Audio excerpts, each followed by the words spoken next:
Good afternoon, Who Dat Nation, and a special good Sunday afternoon to our Bayou Blitz family. It is game day, ladies and gentlemen, and the New Orleans Saints have a rather unusual kickoff for the 2022 season. They play a West Coast game at the San Francisco 49ers. So kickoff will be a little bit after 4 o'clock Eastern time, between 3 and 3:30 Central time. I am, of course, Bob Rose. I am one of your hosts for Wednesday night's Bayou Blitz podcast and your weekly Saints News Network pregame and halftime reports. Joining me, as always, is my friend and my partner in crime, Brendan Boylan. Good afternoon to you, Brendan. How's it going? Yeah, it's a little different to have the Saints kicking off a little bit later today, so we should be fully caffeinated. Whether we are or not, we'll let the viewers decide. But no, it's good to see the Saints go out to face an old bitter rival and see if they can start a win streak and get something going, because this year is a really weird one in the NFC South, and the Saints are still right there amongst the playoff talk. If you guys want to go ahead and insert gifs of playoffs, you kidding me? Please do. But it's a weird year, and every game is getting more and more crucial for the Saints. And this is another one, and I think they have a good opportunity against a really talented football team to maybe squeak by and get a road victory today. Yeah, they could, and I think at the very least, this is we should expect a very physical matchup between two teams that really like to bully opponents. San Francisco and New Orleans. And if you're, as I always put it, if you're a seasoned Saints fan like myself, I'll speak for myself here. I have more hatred for the San Francisco 49ers, exponentially more hatred for the San Francisco 49ers than I do for the Atlanta Falcons. Reason? Between 1980 and 1999, the San Francisco 49ers were 30-9 against the New Orleans Saints. During the first golden era of Saints football, the Dome Patrol, between 1987 and 92, the Saints were only 3-9 against San Francisco. Even if you're a younger Saints fan, I don't have, you don't have to go far back to rekindle that hatred. The 2012 divisional playoff game, the catch three or whatever the hell that was called to Vernon Davis. 2014, that completely BS offensive pass interference penalty on Jimmy Graham, with nullified a Hail Mary, which would have given the Saints victory, that instead reversed it so the 49ers could win in overtime. The 49ers have been a thorn. Forget thorn. They've been a gut wound to the Saints franchise throughout their history. I hate them.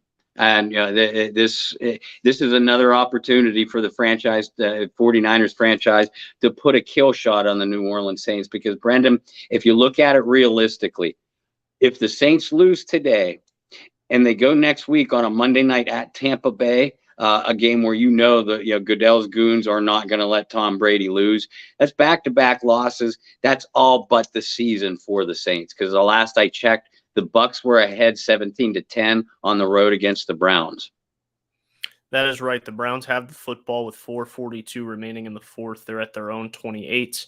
The Washington Commanders are leading the Atlanta Falcons. The Falcons are ahead of the Saints in the standings as well, so another team to watch. But you're right, Bob. I think as I mentioned before, as the season progresses, every single game becomes more and more important for the Saints if they want to sneak their way into the playoffs. And the only way to sneak themselves into the playoffs is by winning the NFC South. And today they have a very difficult matchup against a team that's really not missing a whole lot of firepower today as we look at the injury report, starting with the Saints. Bob, you said it to me earlier, just a few minutes ago before we got on the air. No real surprises. Marquez Callaway is going to be a healthy scratch. Pete Werner, Marshawn Lattimore, JT Gray, Lewis Kidd, and Peyton Turner will round that out. But the Saints are getting a lot of players back. They activated Trevor Penning and Bradley Roby from injured reserve yesterday.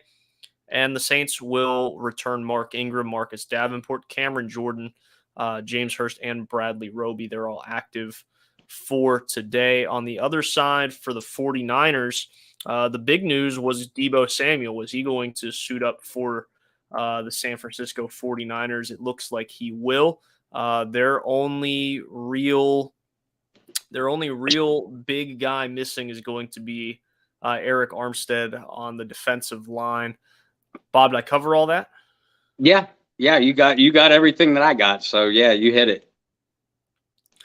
So let's talk about some of those Saints returning. I think the one that might go under the radar is Mark Ingram. And you and I had discussed multiple times before last week was Kamara wasn't getting the same amount of touches. Taysom Hill wasn't getting the same amount of touches. The Jordan Howard experiment was weird. Only one touch for a guy that you and I thought would be a decent fit for the team. Saw Dwayne Washington get a whole lot of carries as running back too in one of those matchups as well. It felt like the Saints really didn't know who their second running back was or running back because you could throw Taysom Hill in there as well. Getting Mark Ingram back does solidify a couple things. It does help you also in pass protection. Mm-hmm.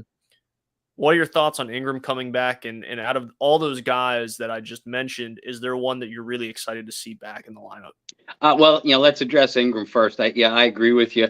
I don't think there's any doubt that Taysom Hill has undoubtedly took over the secondary running threat for the New Orleans Saints right behind Alvin Kamara. But what Ingram can give you, aside from very good pass protection, an aspect that goes highly unnoticed in today's fantasy football world, Ingram is still very good between the tackles.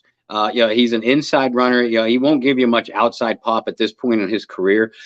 And the 49ers defense, this is a defense for San Francisco that ranks first in run defense.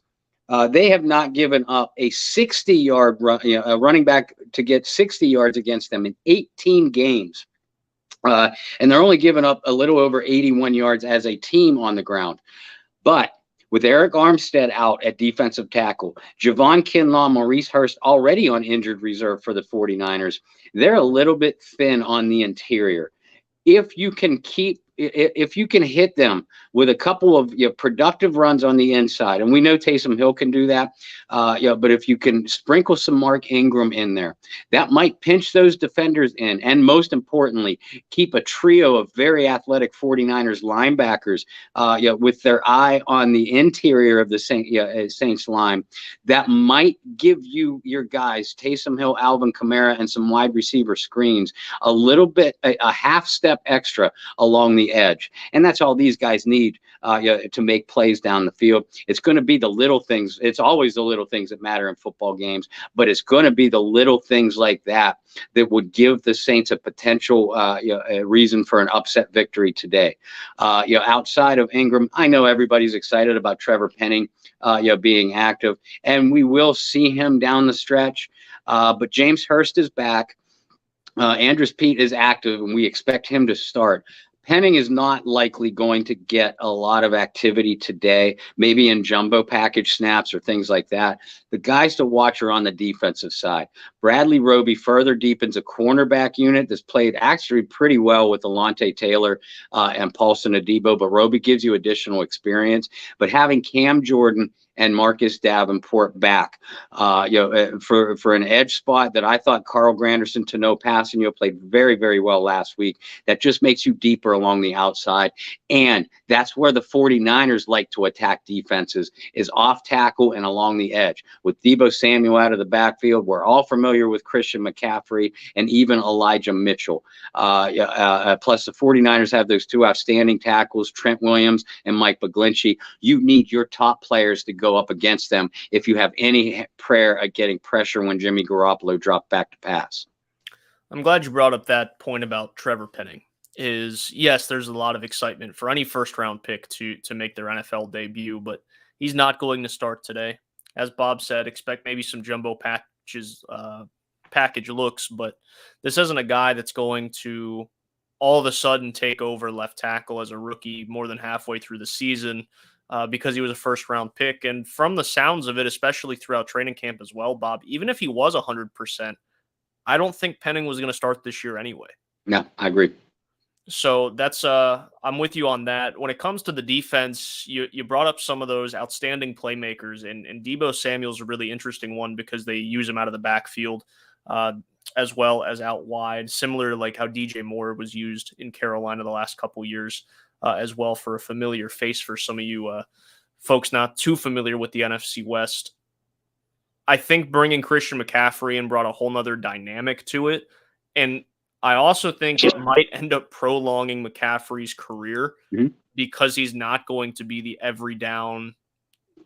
What was it the year he did 1,000? He was like 70% usage of the Panthers offense. I think it was a good move for Christian McCaffrey to go and find a new home and go back out west. But when you have both those guys that are so dynamic and they might show you multiple looks with both those guys coming out of the backfield, how do you prepare for that, Bob? Because those are some really non-traditional looks that you're going to get. And for a guy like Demario Davis, who has such a high football IQ, how important is his role in today's game? Oh, Demario Davis, I think, is the key to the Saints defense. There are several players you could outline. We mentioned the defensive ends. Alontae Taylor, Paulson, Adebo are going to be big. But you have to have immediate recognition of what the 49ers are trying to do, because they'll hit you with so much misdirection. I already mentioned they like to attack defenses off tackle with their running game, and they have the athletes to do it. The way to beat that is, obviously win your matchups along the edge, but you have to get immediate penetration from your defensive tackles. You do that, you're going to force those backs to take a wider path to get to that off tackle lane. You're going to eliminate cutback lanes. If that happens, then your guys like Davis and Caden Ellis, they'll have an extra step in pursuit to get to the sidelines once they recognize that play. Now, at the same time, and we've seen the Saints have success with this in the last few weeks. I do expect them to alternate bringing Davis and or Ellis up the middle on run blitzes, and even to bring an extra interior pass rusher on Garoppolo. But you do that one too many times with a 49ers team that has so much speed that can get to the edge. You're going to get burned because you're just going to be outmanned on the edge. So the defensive tackles, they have to win their battles. But Demario Davis, like I said, I'll outline him as the number one key defensively, because he is your most instinctive football player, and he has elite instincts at that.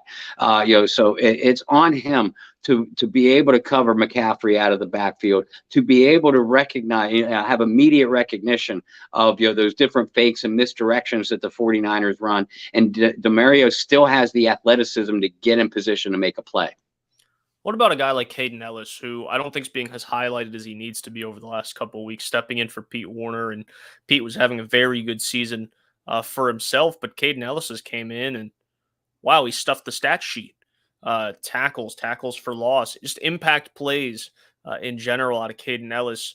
For a guy who might be a little bit more athletic side to side than Pete Werner, how crucial is it for Caden today against an offense that's really going to spread it around? Caden is gonna be big, nearly as big as Demario. He's not as instinctual as Davis, instinctive as Davis, excuse me, but few players are. He is not as fluid in space as Pete Werner, but again, few players are. Caden's strength is he's a strictly downhill defender. I agree with you, Brendan.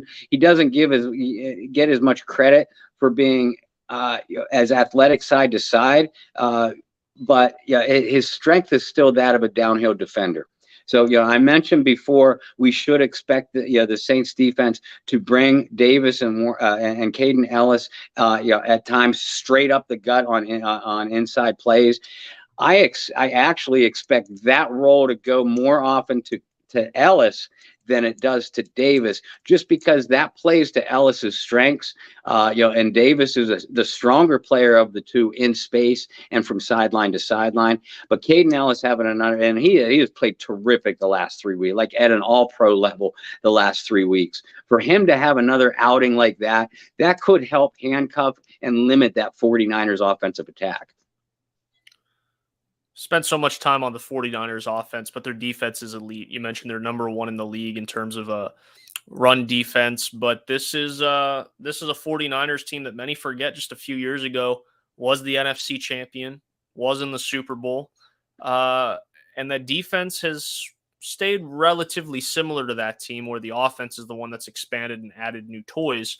What do you like about this 49ers defense, and what kind of problems could they pose for Andy Dalton? I love the physicality that the San Francisco 49ers play with on both sides of the ball for that matter. But, defensively, they will just beat you up. I mentioned the trio of linebackers that they have. If Demario Davis is not the best interior linebacker in the game today, then that title goes to Fred Warner. And you could very easily make a case that they're, 1A and 1B. Fred Warner is that good.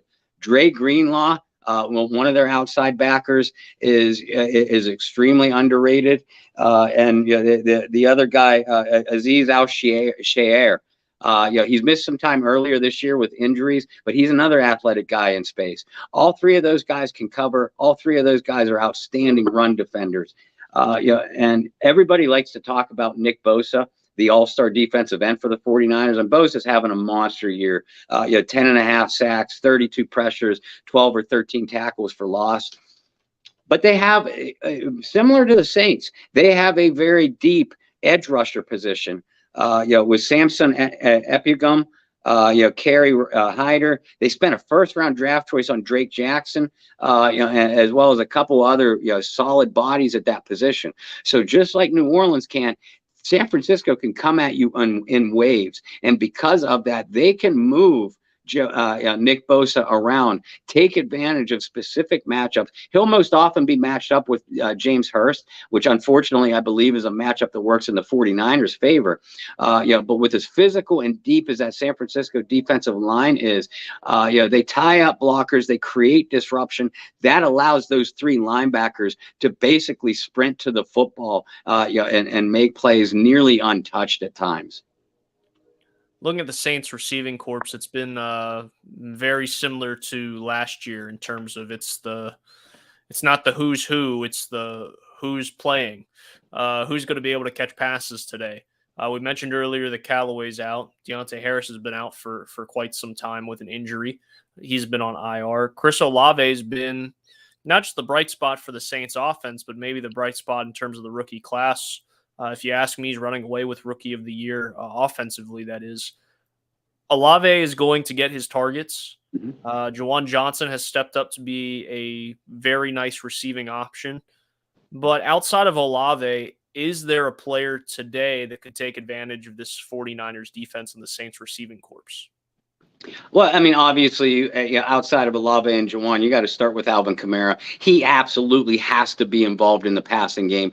I realize he has a tough matchup with Warner and Greenlaw, the Niners linebackers, but you have to get Kamara involved early as a receiver. I think, I have noticed that if Kamara is not involved early as a receiver, he almost disappears in that capacity. Outside of that, I think you're absolutely insane if you're going to depend on Traquan Smith, at this point in his career. The Saints, first of all, they're going to have an offensive game plan that predicates Andy Dalton, when they drop back to pass, Andy Dalton getting rid of the ball extremely quickly. 1, 2, 3, quick rhythm-based passing attack. Hopefully it gets him into a rhythm like he got into against the Rams last week. But that kind of attack, it suits Olave, number one, because he's not just a burner deep, as you know, Brendan. He's an extremely efficient route runner, but it also suits the skill set of a guy named Jarvis Landry, who we saw get a little bit more involved last week. He's probably still not 100% with those torn ligaments in his ankle, but he looked like he was moving a lot better last week against LA than he was the week before against Pittsburgh. So, Jarvis Landry could get his fair share of targets too. And we hope that, Juwan or Jarvis Landry can draw some of that 49ers defensive attention away from Chris Olave, because I agree with you. Olave is going to get his targets. He's too good not to. But if you could draw some of that San Francisco defensive attention away from him, perhaps you might get the ball in Olave's hands, maybe in single coverage or in some open space on those intermediate routes where he has some room to run. So, Olave, Johnson, and Kamara are going to be the meat of this passing game. But if they need to get a guy like Jarvis Landry involved, and don't forget about maybe taking a shot or two to Rashid Shaheed as well. That kid's a speedster. Even if you get him the ball quickly on a wide receiver screen or something like that, something in space where it's not a long developing pass route, his legs might be able to make a big play or two as well. And Shaheed's been a little less active in the offense than what we saw early on. However, it's hard to maintain that trajectory he had. You have big touchdown, big touchdown.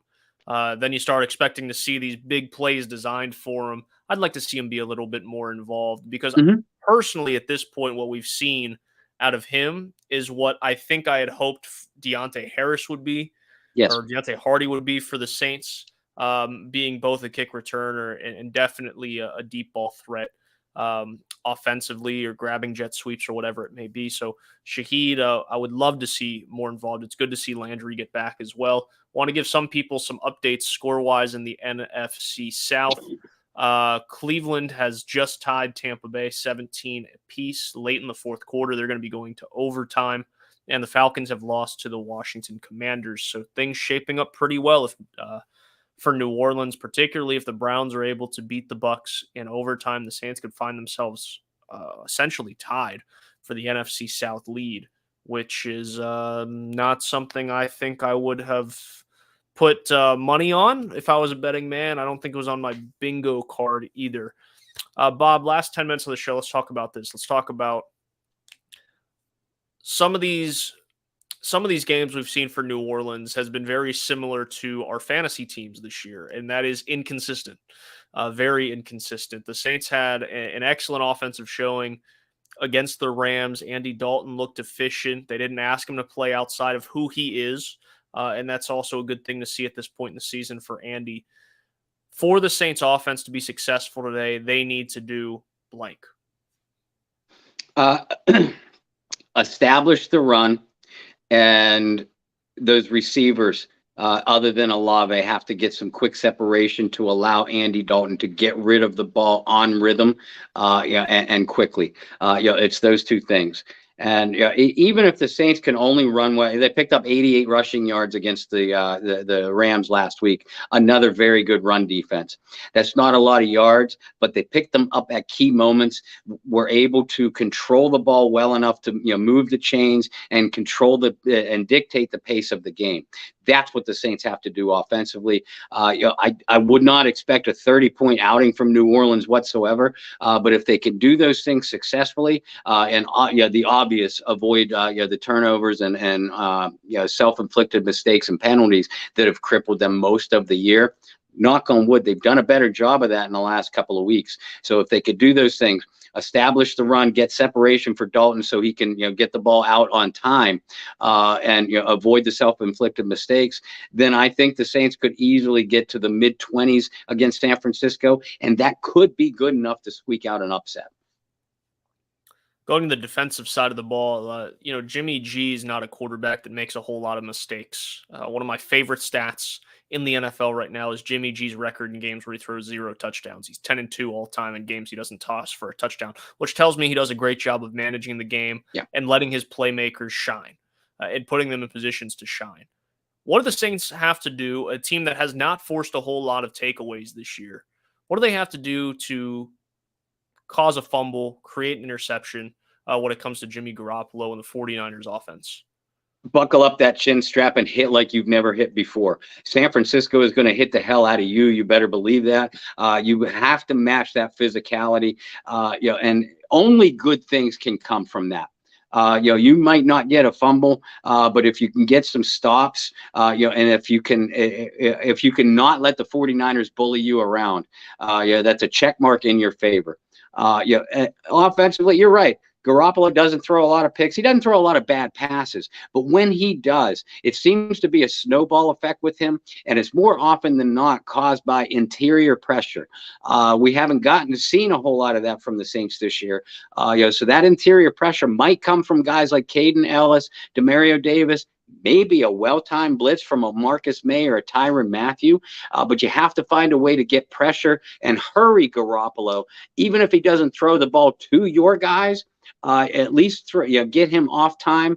The exact opposite of what you want Andy Dalton to do. And I look at Garoppolo. I look at Garoppolo the same way I looked at Andy Dalton when he was younger. They're both very similar types of quarterbacks. They can kill you once they get on a rhythm.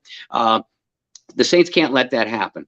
They need to be physical at the line of scrimmage. They need to at least contain that 49ers running game to make Kyle Shanahan believe that he has to put the ball in Garoppolo's hands to win. Even though San Francisco, they rank 8th in passing yardage, 24th in pass attempts. That tells you that they are extremely efficient when they do throw the ball, and they make the most of their opportunities. It also tells you that they don't want to throw the ball very often. You have to make them change their mind.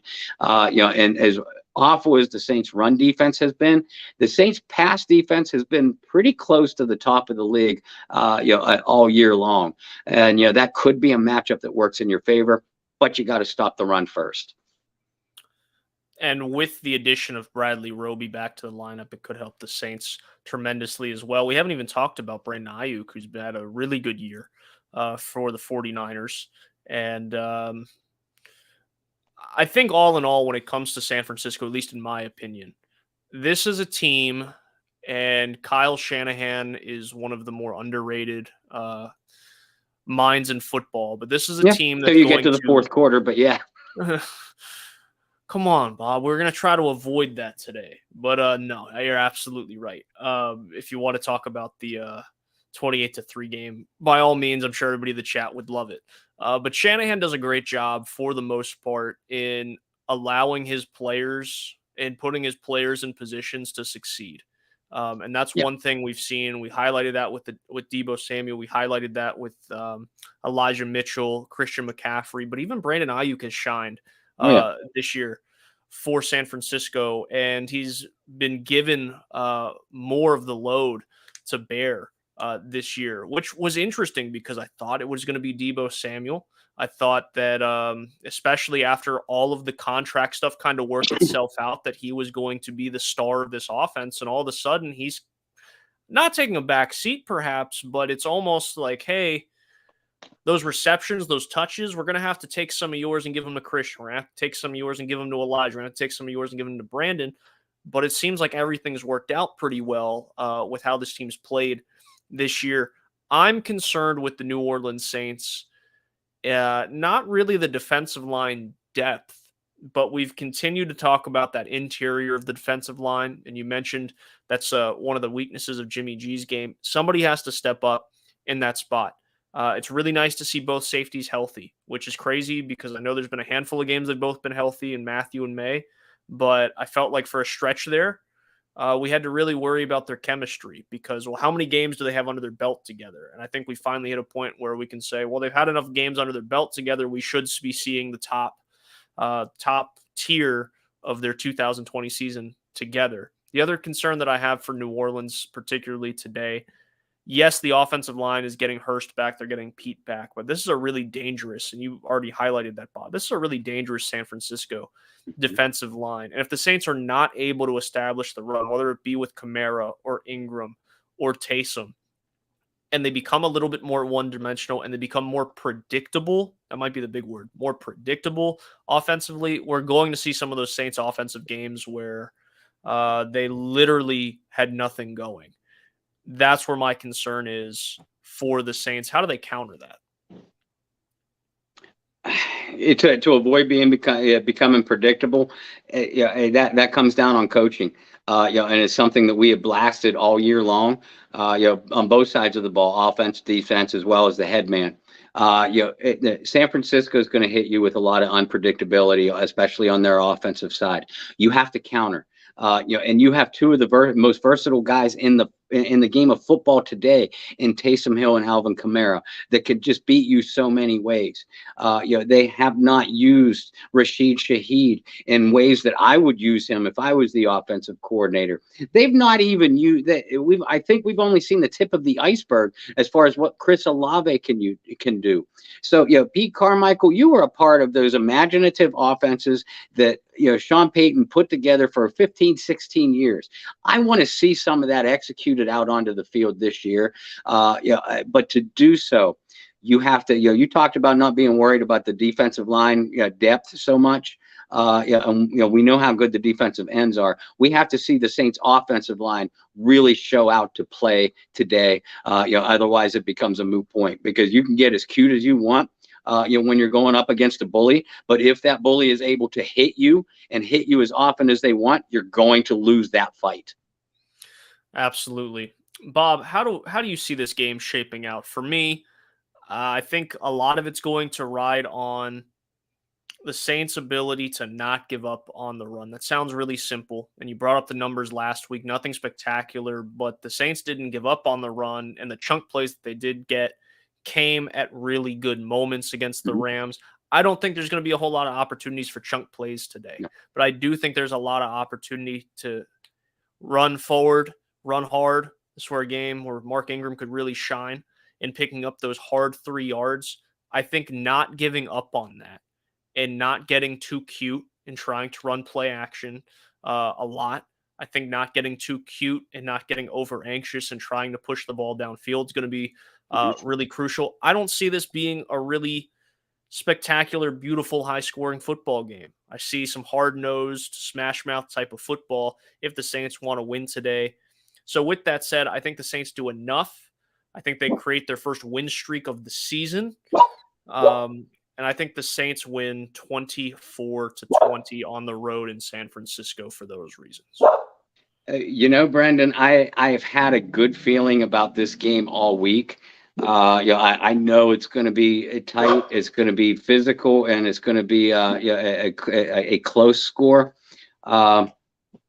I had a good feeling all week until today. I don't know why. I woke up with a bad feeling today.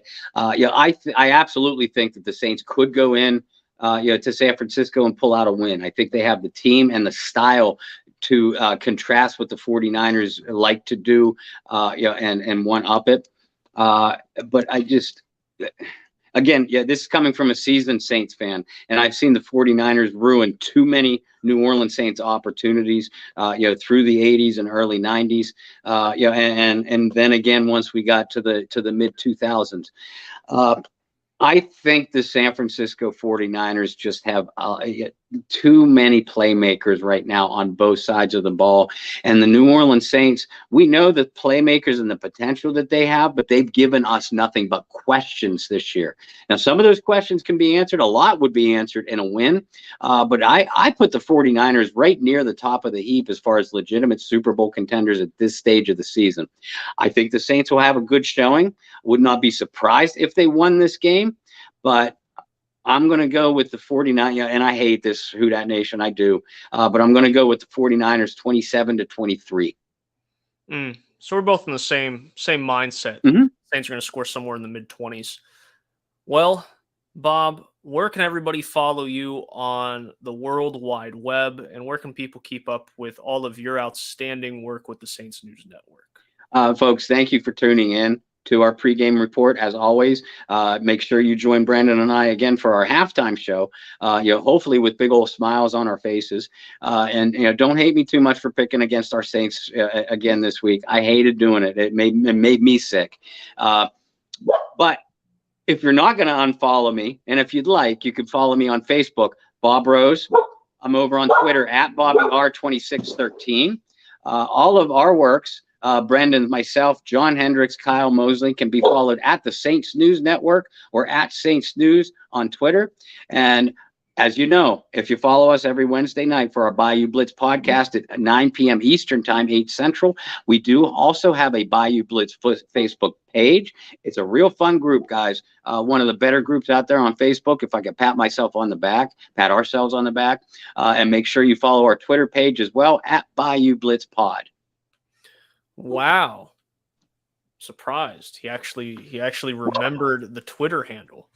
The tryptophan is starting to wear off. I think I'm all right. You're okay. Good. All right. For myself, you can follow me on Twitter and Instagram at BT Boylan. All of my work with the Saints News Network over at Saints News. Bob, it sounds like both of our dogs are in some good moods today. They're better mood than you, apparently. Maybe, this is my favorite comment of the day today. That bad feeling was just leftovers not digesting. All in all, I hope all of you guys had a happy Thanksgiving with your families. Hope you guys have ate as much stuffing and turkey or cranberry sauce, whatever your favorite is. That's a question about what's your favorite side dish before we let you go. What was your favorite dish of the? My side dish, stuffing. And I don't know. I realize a lot of people wouldn't consider that side dish. I could make a meal out of good stuffing by itself. But we had turkey, we had ham, we had mashed potatoes, we had potato salad, a very underrated side dish, especially if you have ham with your meal. And then the only leftovers we had left. Out of 2 pumpkin pies, we have about a half a pie left. That could be gone by 10 p.m. tonight. I'm gonna need some of that. Yeah, we had 2 Thanksgivings, one with Katie's side of the family up here in Charlotte, and then one down in Georgia with my folks. And there was so much food. I will say it doesn't count as a side because it's a dessert, but did a cinnamon roll apple pie. So essentially, the crust all the way through the bottom, the top was all made out of cinnamon roll. That was delicious and not good for me, but I'll go with that for this year. Absolutely. Well, guys, you can tune in for our halftime report. Bob and I will be back to hopefully talk about some solid football for the Black and Gold as they're out at Levi Stadium. Did I get that right? Levi Stadium? I almost said Candlestick It'll Park. always be Candlestick Park to me. I know it's not even the same stadium anymore, so I try to limit myself to West Coast or at San Francisco. Oh man, I almost said Candlestick Park. That's not as bad as me saying Oakland instead of Vegas earlier in the year, but we'll let it slide. But you can tune in to our halftime report. Until then, Bob, give him a follow on Twitter. Give me a follow on Twitter. Follow John Hendricks and Kyle T. Mosley. They will have the best updates. John lives in the future if you guys don't already know that. So you might want to mute him actually on Twitter. But nonetheless, we will see you guys at halftime. Enjoy the first half of action and go grab some of that leftover turkey out of the fridge. We'll see you guys then.